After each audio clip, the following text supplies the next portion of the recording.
नमस्कार दोस्तों, आज हम जानेंगे कि करोड़ों का टर्नओवर फिर भी डायरेक्ट सेलिंग कंपनियां शेयर मार्केट से दूर क्यों हैं।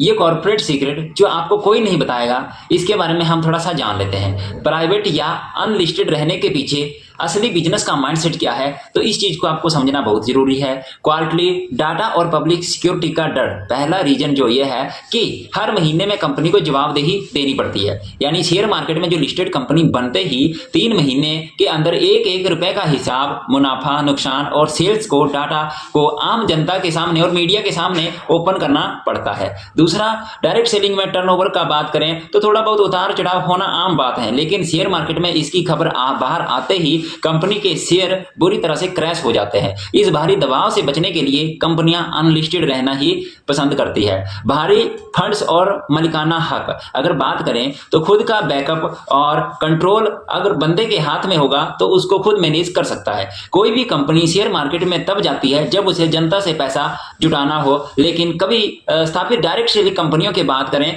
तो कंपनी अपनी खुद की इतनी प्रॉपर्टी, एसेट्स और कैश रिजर्व्स रखती है कि जिससे वो फंड्स को उठाने की जरूरत ही नहीं होती बाहर से। और ये सारी चीजें हैं जिसकी वजह से हम आपको ये जानकारी देते हैं कि जो है डायरेक्ट सेलिंग कंपनियां जो है इस चीज से जो है बिल्कुल अलग है। जब पैसों की कोई कमी नहीं है तो वो कंपनी का मालिकाना हक और कंट्रोल किसी बाहरी शेयर होल्डर्स को सौंप के अपनी आज़ादी खोना नहीं चाहती है। और सबसे पहली बात है कि सिस्टम एंटिटीज का छुपा हुआ ढांचा, यानी टैक्स और सिस्टर कंपनियों का खेल। ज्यादातर प्राइवेट एंड अनलिस्टेड कंपनियां टैक्स बचाने और रिस्क कम करने के लिए अपनी मैन्युफैक्चरिंग, फैक्ट्री, लॉजिस्टिक और मार्केटिंग अलग अलग सिस्टर कंपनियों के नाम से चलाती है।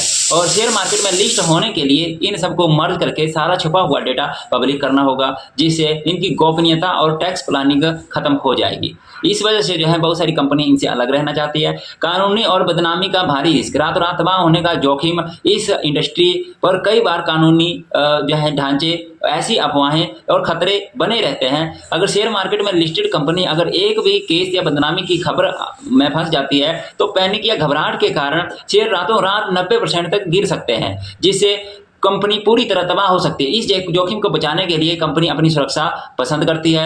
एक मैच्योर एंड प्रोफेशनल लीडर्स की बात करें तो वो पर्सन जो है इन सभी बातों को जानता है। नहीं तो बहुत सारे लोग उससे जो है इस क्वेश्चन को पूछ सकते हैं कि कंपनी अगर इतना ज्यादा टर्नओवर दे रही है तो वो शेयर मार्केट या ऐसे जो है शेयर से अलग क्यों है कंपनी। तो आपको इसके बारे में पता होना चाहिए। बाकी ऐसी ही इंफॉर्मेटिव नॉलेज के लिए मेरे इस चैनल को लाइक, सब्सक्राइब और शेयर करना मत भूलिएगा, मिस मत कीजिएगा ऐसी अपडेट जो आपके फ्यूचर के लिए बेहतर साबित होगी। बाकी दोबारा फिर मिलेंगे नेक्स्ट वीडियो में, तब तक के लिए थैंक यू सो मच।